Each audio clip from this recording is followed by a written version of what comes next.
تڑپ اٹھتا ہے دل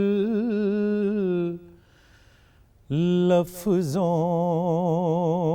میں دہرائی نہیں جاتی۔ حسین آپ کے ساتھی کمال کے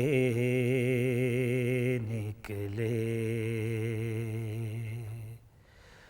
حسین آپ کے ساتھی کمال کے نکلے، وفا کی راہوں میں سب ایک خیال کے نکلے، وفا کی راہوں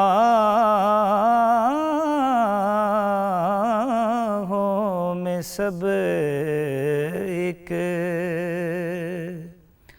خیال کے نکلے،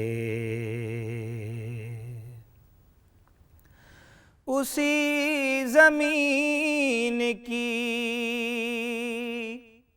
قیمت لگا رہے ہیں حسین،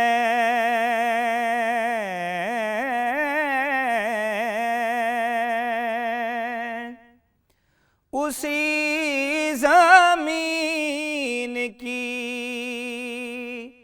قیمت لگا رہے ہیں حسین،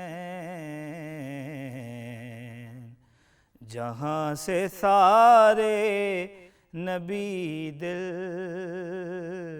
سنبھال کے نکلے، جہاں سے سارے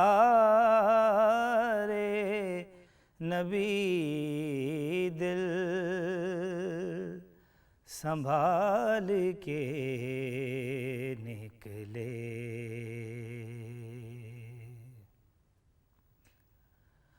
عجب مزاج کے قیدی تھے قید خانے میں،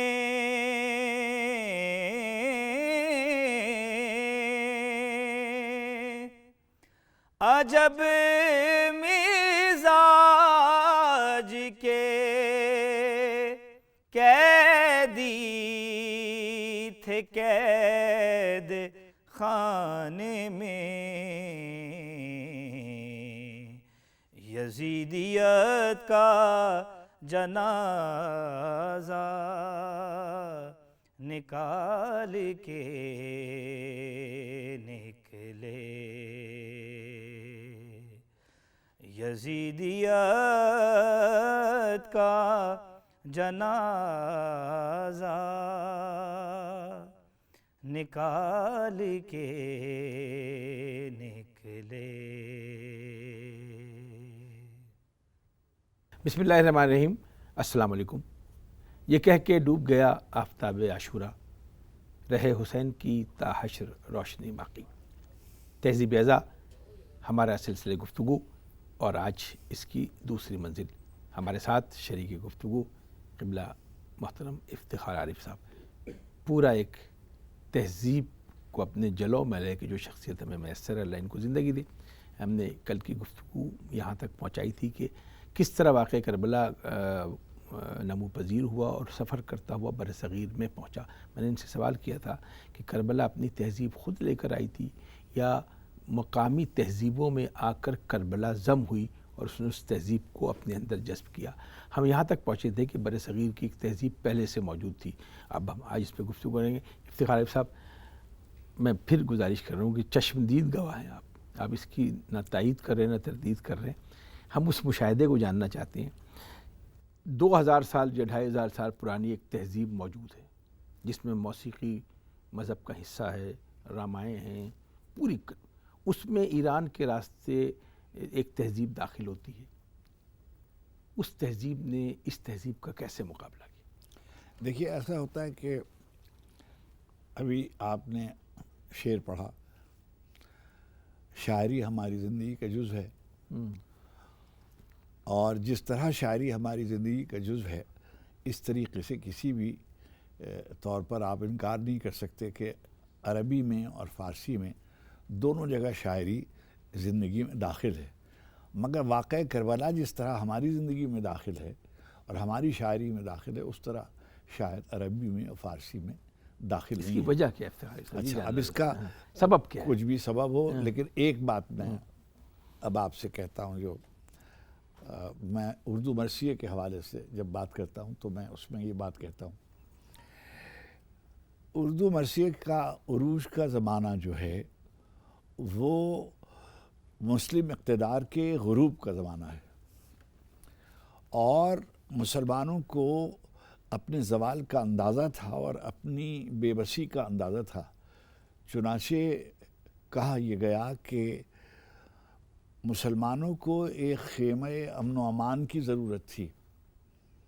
انیس اور مرزا دبیر اور مرثیہ گو شاعر جو تھے، انہوں نے خیام حسینی میں اپنی پناہ ڈھونڈی اور مسلم تہذیب کے گرتے ہوئے زمانے کو انہوں نے سنبھالا. اگر ہماری پناہ گاہ خیام حسینی میں نہ ہوتی تو ہم بکھر چکے ہوتے.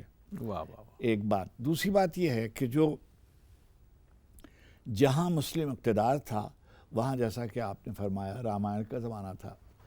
اب جو رامائن کی شاعری ہے وہ بالمیکی ہوں یا تلسی داس ہوں یا میتھلی شرن گپت ہوں، جو بھی جتنی رامائنیں لکھی گئی ہیں اس میں رشتے بہت اہم ہیں.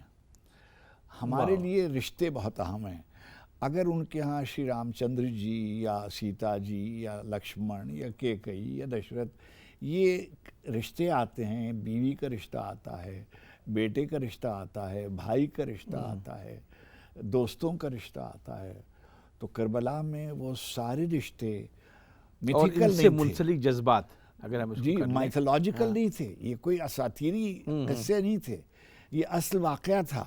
چنانچہ ہمیں کربلا میں جناب عباس بھی ملتے ہیں، جناب زینب بھی ملتی ہیں، جناب سکینہ بھی ملتی ہیں، جناب علی اکبر بھی ملتے ہیں، حر بھی ملتا ہے، جناب زہیر بھی ملتے ہیں، حبیب بھی، ظاہر بھی ملتے ہیں.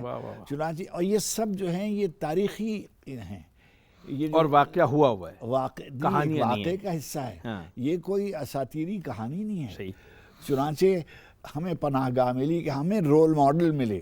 بھائی ہو تو ابو الفضل عباس کا جیسا ہو، بہن ہو تو جناب زینب سلام اللہ علیہا کی جیسی ہوں، دوست ہو تو حبیب بن مظاہر اور زہیر قین کی طرح ہو، اور کوئی آدمی آئے تو وہ حر کی طرح ہو. یہ سارے قصے. اور جو رہنما اور رہبر ہو وہ حسین ابن علی کی طرح ہو. اب دیکھیے ایک بات میں آپ سے عرض کرتا ہوں جو دین سے بالکل منسلک ہے. امام حسین علیہ السلام جو ہیں وہ علی اکبر کی اذان پر اٹھتے ہیں اور کربلا جیسی جگہ پر نماز فجر ادا کرتے ہیں. جب جنگ شروع ہو رہی ہے اور گھمسان کی جنگ ہو رہی ہے اس وقت نماز ظہر ادا کرتے ہیں. اور جب واقعہ ہوتا ہے تو آخری اللہ کے حضور سجدہ ریز ہو جاتے ہیں. یہ سب چیزیں جو ہیں یہ کوئی تاریخی ہیں، یہ کوئی ڈرامہ کرنے کے لیے نہیں کی گئیں. اچھا، اور دیکھیے وہ جو ہم تو کہتے ہیں نا 72 آدمی، مگر وہ 72 آدمی ہی تھے، 119 آدمی جن کے نام تاریخ میں ملتے ہیں. لیکن اصل بات یہ ہے کہ وہ منتخب زمانہ آدمی تھے. یہ وہ زمانہ، یہ وہ لوگ تھے کہ جن کو امام نے منتخب کیا تھا، خط لکھ کر بلوایا تھا. قرآن حکیم میں ایک لفظ ہوتا ہے استعمال استفا، اللہ کے مصطفیٰ بندے کیسے منتخب ہوتا ہے. تو اگر آپ کہیں کہ یہ منتخب بندے تھے اللہ کے، ان کو امام نے یہ فرمایا کہ تم چلے جاؤ وغیرہ، پورا واقعہ آپ جانتے ہیں. مگر یہ وہ لوگ ہیں جو نہیں گئے اور امام کے ساتھ آخر وقت تک چلے گئے. اچھا اب یہ جو ہے سارا واقعہ یہ ہمارے ہاں آیا. ہم کیا کر سکتے تھے؟ ہم قیام کر سکتے تھے, ہم صبر کر سکتے تھے, ہم نے صبر کیا. اور اس کو ایک بات. دوسری بات یہ کہ جو اسالیب تھے ہمارے, اب جیسے مرثیہ ہے اس میں سندل سے مانگ بچوں سے گودی بھری رہے یار رسول پاک کی کھیتی ہے. اب سندل سے مانگ بچوں سے گودی بھری رہے جو ہے یہ ہندوؤں کا استعارہ ہے نا, ہندو تہذیب کا استعارہ ہے. عرب میں تو یہ قصہ نہیں ہے, مگر انیس نے ایسے لکھ دیا کہ بالکل ایسا معلوم ہوتا ہے کہ یہی ہوا ہوگا. انیس نے اور مرزا دبیر نے, اب دیکھیے پورا جو مرثیہ ہے آپ پڑھتے چلے جائیے, آپ کو اندازہ ہوگا کہ جیسے جنگ یہیں ہوئی, جیسے رشتے ایسے ہی ہوئے. چنانچہ سب کا بیان آپ کوئی مرثیہ آپ اٹھا لیجئے, وہ مستحسن خلیق ہوں, ضمیر ہوں, میر انیس اعلیٰ مقام ہوں, مرزا دبیر ہو, ان کے بعد سلیس, انس, عشق, تعشق, اور یہ جو دوسرا گھرانہ ہے دولہ صاحب عروج, بابو صاحب فائق, اور پیارے صاحب رشید جو ہمارا کلاسیکی عہد زرعی ہے. کسی زمانے میں یعنی یہ میں بہت ہی طالب علمانہ بات کر رہا ہوں, ادعا نہیں ہے مجھے بالکل, لیکن ایک بات میں کہتا ہوں کہ کسی صنف کو کسی زمانے میں کسی زبان کو اتنے شعراء نہیں ملے جتنے مرثیے کو اردو میں ملے. یہ میں نے نام آپ کو بتایا. پاکستان کے قیام کے بعد کتنے لوگ آئے, یا اس سے پہلے یہ جو صدی ہے, جوش, آل رضا, جمیل مظہری, نجم افندی, ڈاکٹر رضا خاکی, قیصر باروی, اور یعنی یہاں کے سیف زلفی, اور کوئی محسن, اور ہمارے دوستوں میں ہلال, کوئی اختر. اس پہ ہم اکثر پوری گفتگو کر رہے ہیں اردو مرثیے پہ. ابھی میرا ایک سوال براہ راست ہے, کتابوں میں نہیں ہے, میں رسک لے کر یہ سوال کر رہا ہوں, آپ کی چشمدید گواہی چاہیے. ایک طرف راون ہے, مندر ہے, پوجا ہے, پرشاد ہے, بھجن ہے جو 150 سال سے چل رہے ہیں. اس کے مقابلے پہ عزاخانے ہیں, مجلس ہے, تبرک ہے, نیاز ہے, ماتم ہے. دونوں تہذیبوں کو آپ نے دیکھا, ان کی روشنی میں بتائیے کہ یہ تہذیب ازا کیا ہے. دیکھیے یعنی میں بار بار ان کا ذکر کر رہا ہوں, مگر بر صغیر کی تہذیب عزاداری میں جن لوگوں نے بنیادی کردار ادا کیا ہے وہ بغیر غفرماء و اللہ مقاموں کے ذکر کے مکمل اس خانوادے کے بغیر. مثلاً جو پہلی نماز ہوئی سواد اعظم کے علاوہ اہل تشیع کی, وہ انہی کے عہد آصفیہ میں نماز جمعہ قائم کی گئی. اب جو باتیں یعنی انہوں نے ہی یہ فتویٰ دیا, کیونکہ ان کی حیثیت ہے, پہلی دفعہ کسی نے بر صغیر میں فتویٰ دیا تھا اس طریقے کا. یعنی آپ یہ دیکھیے کہ ہمارے یہاں شمال میں قاضی نور اللہ شوستی اللہ مقامہ کی ذات گرامی تھی, اور انہوں نے بہت کام کیا, اور بلا شبہ شہید ثالث. ہمارے ہاں تو شہید ثالث کہہ لیتے ہیں, ہمیں دوسرے بزرگوں کا نام بھی نہیں معلوم کہ اچھا تو شہید اول کون تھے اور شہید ثانی کو آپ کسی پوچھیے موجود ہے. لیکن قاضی نور اللہ شوستی اللہ مقاموں نے جو کام کیا وہ بہت بڑا کام کیا تھا, اور اس کی ان کو قیمت ادا کرنی پڑی, اور وہ شہید ہوئے اور دربار کے ہاتھوں یعنی مغل. اچھا اب یہ جو ہیں انہوں نے ایک فتویٰ یہ دیا کہ کوئی چیز جو گویا متصادم نہیں ہے اصول دین سے, وہ آپ اس کو قبول کر سکتے. مثلا جیسے میں نے کہا تھا کہ موسیقی ہے تو موسیقی کا اگر آپ اس کو جزو بنا رہے ہیں تو بنا لیجئے, لیکن اس میں یہ خیال رہے کہ وہ تجاوز نہ کرے, اور اس طرح سے نہ ہو. سوزخانی تو بر صغیر کی جاتی ہے. جی ہاں, سوزخانی پوری پس منظر ہے. سوزخانی تو ایک شکل میں جو جو وہ جو روضہ خوانی تھی وہاں اس میں لحن وغیرہ تو تھا ہی، تو لحن ہمارے ہاں بھی ہے، اور میر بندے حسن صاحب وغیرہ جو تھے یہ سب لحن سے پڑھتے تھے، فرش پر، فرش اعضاء پہ بیٹھ کر، یہ جو چوکی پر بیٹھ کر پڑھنا ہے یہ بر صغیر میں شروع ہوا۔ اچھا، لیکن ایک بات کا خیال رکھا جاتا تھا ہمارے زمانے تک کہ اس کو، یعنی ہم نے جو پاکستان میں نے جو بزرگ دیکھے، معشوق علی خان پڑھتے تھے، اور آفتاب عظیم المحسن صاحب پڑھتے تھے، اختر وسیع علی پڑھتے تھے، یہ جو بزرگ پڑھتے تھے، ایک بات بہت مشہور تھی کہ راگ کو راگ نہیں رہنے دیتے تھے، راگوں میں آخری سروں کو سپات کر کے کوئی چیز اس میں خراب کر دیتے تھے، جی آخری سروں کو اس میں امراؤ جان میں اس کو کر دیتے۔ سرکار اس پہ ایک اہم سوال جو میں نے آپ سے پوچھا، اور آپ نے انتہائی کمال ذہانت کے ساتھ اس کو میں براہ راست پوچھ رہا ہوں اس کیمرے کے سامنے، یہ بہت اہم سوال ہے، مشکل منزلیں ہیں جو ہمارے معاشرے میں پریشانی پیدا کر رہی۔ کیا تہذیب اعضاء بر صغیر پر ہندو اثرات کے تحت ہے، یا اس تہذیب نے ہندو تہذیب پر اثر چھوڑا ہے؟ 350 شاعر ہیں ہندو جن کے کلام موجود، سبت جعفر نے وہ کتاب چھاپی ہے۔ دیکھیے ایسا ہے کہ بالکل اس میں کوئی دو باتیں نہیں ہیں، یعنی میں ہندو تہذیب کا طالب علم ہوں، میں نے اسی میں سب کچھ کیا ہے، بالکل میں واضح طور پر یہ بات کہہ سکتا ہوں کہ ہم نے ہندو تہذیب سے بہت کچھ لیا ہے، ایک بات، اور دوسری بات یہ ہے کہ کوئی اس میں کوئی یعنی جب ہم تہذیبوں کے تصادم میں یا تہذیبوں کے آمنے سامنے ہونے میں، بہت سی چیزیں ایسی ہیں جو ہم نے ان کو دی ہوں گی، مگر ہم نے بہت سی چیزیں ان سے لی ہیں، اور اس میں کوئی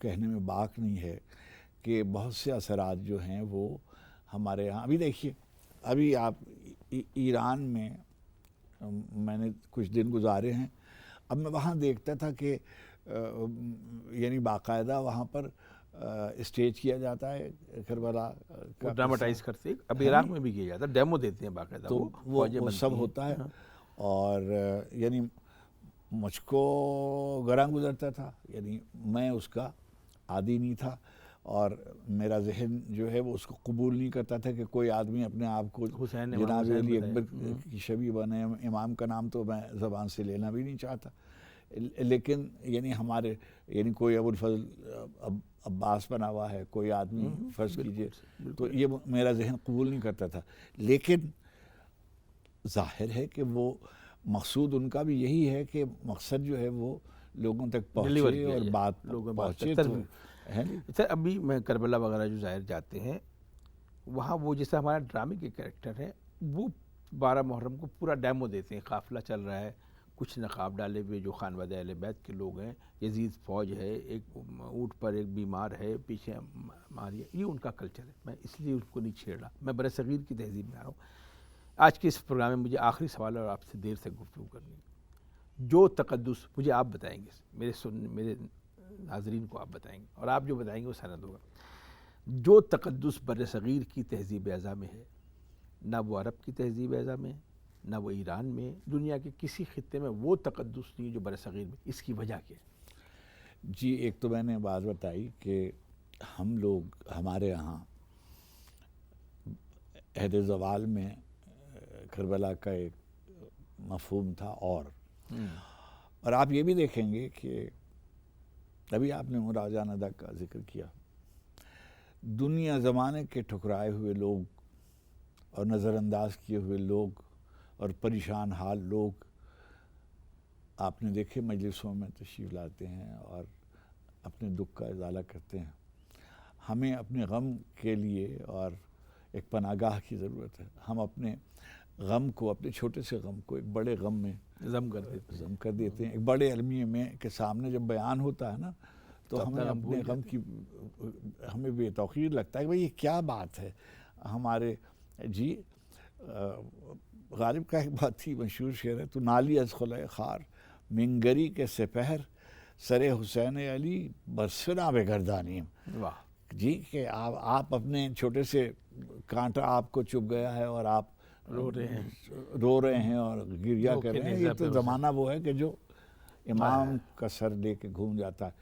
ہم جاتے ہیں مجلس میں، فرش اعضاء پہ بیٹھتے ہیں. میں اپنے تجربے میں بتاتا ہوں، اپنے گھر کی بات بتاتا ہوں. بالکل.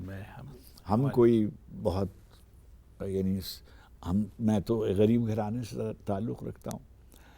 میری والدہ جو تھیں وہ ایک گھر کی ایک چھوٹی سی ایسی الماری جو دیواروں میں ہوتی تھی، اس میں 29ویں محرم کو اس کو یعنی سجاتی تھی اور وہاں تازیہ بازار سے لا کر رکھ دیا جاتا تھا، اور 29 کو اس میں ماتم پڑتی تھی. چاند رات عاشورے کے دن اس کو بڑھا دیا جاتا تھا اور ٹھنڈا کر دیا جاتا تھا. اچھا، اب ہم چھوٹے سے تھے اور کبھی کبھی رات کو عاشورے کے شب ہم سب یعنی میں اور میری والدہ اور میری بہن اور 2-1 محلے کی خواتین وہ مل کے ماتم کر لیتی تھیں اور صبح کو رخصت ہے. تو یہ سب جو ہے مثلاً پاوا رہنا چلنا، اس سے کیا کسی کو سیاہ لباس تن کرنا، یہ آپ پہنے ہوئے ہیں نا لباس سیاہ، کیا اس کی اہمیت ہے برصغیر کی ہے نہیں. کوئی یعنی یہ خیال کہ بھئی کوئی اچھا کھانا نہیں پکے گا گھر میں اتنے دن سے. اچھا ایک چھوٹی سی بات اور آپ کو میں کہوں کہ یہ بھی ہمارے ہاں سے لکھنؤ سے نکلا تھا. 2 مہینے 8 دن غازی الدین حیدر کی جو بیگم تھیں وہ چاہتی تھیں کہ بیٹا جو ہے نصیر الدین حیدر وہ بادشاہ ہو، اور غازی الدین حیدر کسی اور کو چاہتے تھے کہ وہ ہو. انہوں نے منت مانی، ان کا کہ اچھا ہم مولا سے درخواست کریں گے کہ اگر میرا بیٹا جو ہے وہ ولی عہد ہو گیا اور وہ ہو گیا تو میں ایام عزا کو 40 تک لے جاؤں گی. اچھا پھر اس کے بعد جب وہ بادشاہ ہوئے تو ان کا کہ اچھا تو پھر میں 2 مہینے 8 دن تک یعنی یہ بیگمات اودھ تک بات. جی ہاں. اچھا اب وہاں سے یہ قصہ اب ہمارے میں گزارش کروں، ہمارے اگلے پروگرام میں ہم داخل ہو رہے ہیں. ہمارا یہی موضوع اور کس کمال فن کے ساتھ آپ نے اس کو لنک کیا ہے. جی ناظرین، بہت بہت شکریہ افتخار عارف صاحب آپ کا. ناظرین، آپ نے اندازہ لگا لیا ہوگا کہ میں خود بھی اس شہر میں گم ہوں کہ کتابوں میں وہ چیزیں نہیں ملیں گی جو ان کی گفتگو میں، اس لیے کہ ان کے گھر سے وہ تہذیب چلی ہے، اس میں پروان چڑھے ہیں، عروج و زوال دیکھا ہے اور بہت سی ایسی معلومات ہیں جو ہم تک پہنچی.